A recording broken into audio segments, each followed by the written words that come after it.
কি বিয়ানের মাথায় পানি পড়ে দিছো? এই তোমার বাজারে যাওয়া না? বিয়ানের দুদিন ধরে জ্বর তো, তাই এসছি। তুমি চুপ করো। আর বিয়ান, এই নাটক আর কতদিন চালিয়ে যাবেন? আমাদেরকে কি শান্তিতে থাকতে দেবেন না?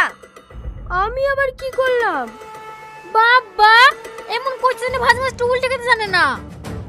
কেনে মনে নাই? আজ ফ্রিজ দাও, আজ এসি দাও, আবার মিষ্টি খেতে মন চাইলে সেটাও ভুলো।